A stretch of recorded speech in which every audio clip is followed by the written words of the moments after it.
Pois é, eu estava vendo aqui, Adriana, que o Deltan Dallagnol, ele tratou a Michelle como presidenciável, é isso? É isso mesmo, né? O evento tinha a presença da Michelle Bolsonaro e também do governador de Minas Gerais, Romeu Zema, e o Deltan Dallagnol se dirigiu aos dois como presidenciáveis. A Michelle, no momento em que o Deltan Dallagnol fez essa menção a ela fez ali uma cara como se não estivesse entendendo muito bem, como se não concordasse com isso, e até perguntou fora do microfone: você me chamou mesmo de presidenciável? E aí ele respondeu no microfone: olha, pode não ser para você, mas para a gente você é assim presidenciável. E ela realmente, Diego, foi tratada dessa maneira. Ela, quando chegou ao evento, foi recebida aos gritos de Michelle, Michelle. Teve um tratamento que não foi dispensado ao Romeu Zema, que é uma figura pouco conhecida no Nordeste e que foi tratado com uma certa timidez ali, ninguém deu muito cartaz para ele. Já a Michelle foi, de fato, essa grande estrela do evento e ainda, né, para confirmar isso, ainda provocou essa situação, né, de chamar a atenção do PL, que é o partido dela, pela aproximação com Ciro Gomes e de manifestar um apoio a um candidato de outro partido, que é do Novo. Então, foi a grande figura hoje desse evento aqui do PL, aliás, esse evento do lançamento da pré-candidatura do senador Eduardo Girão ao governo do Ceará. Então o evento foi para lançar a candidatura do Eduardo Girão, né? Ele que é do Novo, né, Adriana? Exatamente. O Eduardo Girão é um senador pelo Novo e a ideia, Diego, era fazer uma espécie de uma frente ampla da direita aqui para o governo do Ceará. Então, isso estava sendo tratado desse modo, né, até a Michelle pegar o microfone e, de certa maneira, desnudar isso e de dizer que há uma divisão, sim, né, tanto que o Eduardo Girão, esse pré-candidato do Novo, a presença do André Fernandes era uma presença tida como improvável, porque o André Fernandes está se aproximando do Ciro Gomes, que também é um possível pré-candidato ao governo do Ceará. Então, é uma tentativa de fazer uma frente ampla para combater o PT aqui no Estado. A esquerda está no governo aqui no Ceará há bastante tempo, mas a verdade é que há uma série de fissuras mesmo na direita aqui para lançar uma candidatura que reúna todos esses integrantes ao governo do Estado. O Ciro Gomes, ele estava nesse evento ou não? Não, o Ciro Gomes não estava nesse evento. Tá bom, então. Então não viu a bronca da Michelle aí nos integrantes do PL que apoiam a candidatura dele. Ou uma possível candidatura, ele ainda está decidindo ou já bateu o martelo? Não bateu o martelo, mas a bronca da Michelle nem chega a ser a candidatura em si, mas a própria aproximação com o Ciro Gomes, que ela acha que é equivocada. Agora, tem um dado interessante, Diego, que após o evento, o André Fernandes falou com a imprensa e disse que o próprio Bolsonaro o autorizou a procurar o Ciro Gomes e que se a Michelle estava contrariada com a decisão, ela estava contrariada com uma decisão do próprio marido dela. E insinuou também que na prisão o Jair Bolsonaro não teve tempo de tratar de política nem com a Michelle nem com os filhos. Então, assim, foi um baita climão, uma situação muito desconfortável para todo mundo que estava presente. Vamos ver como é que isso vai se resolver a partir de agora. Certo. Adriana Negreiros, obrigado pela participação. Bom trabalho para você em Fortaleza. Obrigada, Diego. Até. Valeu. Vou chamar aqui de volta o Leandro Consentino para a gente analisar essa participação da Michelle Bolsonaro no evento de lançamento da candidatura do Eduardo Girão, que é do Novo, né? Um evento do Novo. E aí ela fez críticas à aproximação de integrantes do PL no Ceará com Ciro Gomes, que agora está no PSDB, Consentino.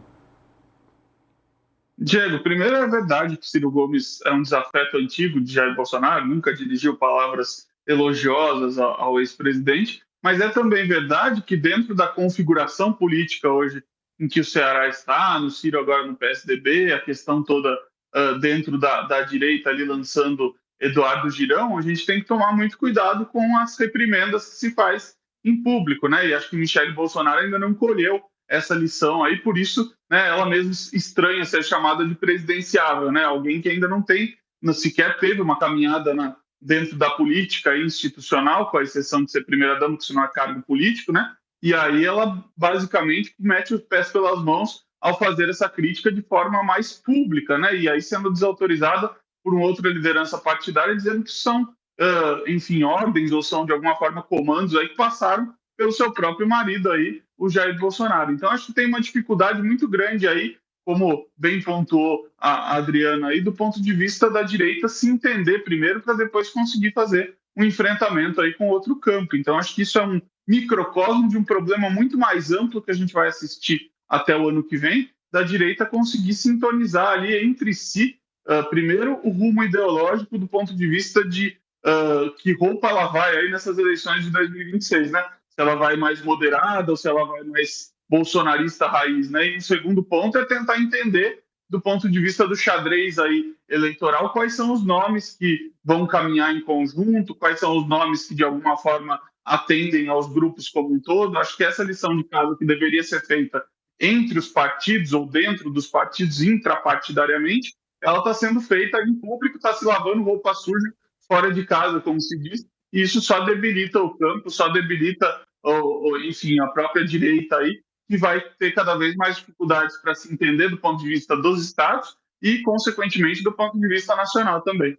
Perfeito. Vou passar a bola para o Aldo Fornazieri, que voltou aqui conosco, para a gente falar sobre essa questão da direita, né? Como é que ela está fragmentada e a possibilidade da Michelle foi tratada como presidenciável nesse evento. A gente sabe que a família prefere o nome do Flávio, mas integrantes do Centrão não querem nem o Flávio, né, Aldo, nessa chapa presidencial em 2026. Então, eu acho que a direita vive um momento de dispersão. Quer dizer, não há quem defina, né? Não há um centro decisório com o Bolsonaro preso. Quer dizer, aparentemente era ele que seria o responsável por decidir uma candidatura.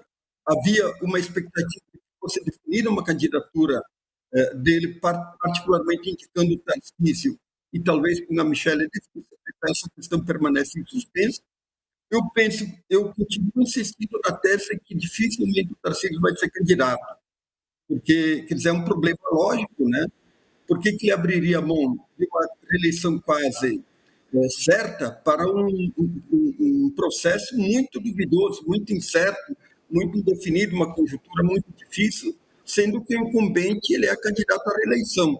Isso sempre é difícil. Então, eu penso que se a Michelle não for candidata, eu penso que é a melhor candidata do âmbito estrito do bolsonarismo, daquilo que seria a família Bolsonaro, ela é a que mais tem viabilidade eleitoral, que mais tem, digamos assim, um certo carisma, tudo mais e tal. Eu acho que o Centrão ele vai se inclinar pela candidatura do Ratinho Júnior, sendo que é dada também certa a candidatura do Zema por conta da situação do Partido Novo, né? Quer dizer, o Partido Novo enfrenta um problema de cláusula de barreira e ele vê na candidatura do Zema uma possibilidade de enfrentar e eleger uma bancada significativa de deputados e senadores. Então, eu acho assim que vamos permanecer ainda um certo tempo com uma indefinição nesse quadro da direita. E aí ocorrem escaramuças, como essa da Michelle contra o Ciro, críticas à conduta dela, críticas ao próprio Tarcísio por parte principalmente do Eduardo Bolsonaro e assim por diante. Eu acho que vai haver um processo de decantação e nada indica que vamos ter uma candidatura única da direita.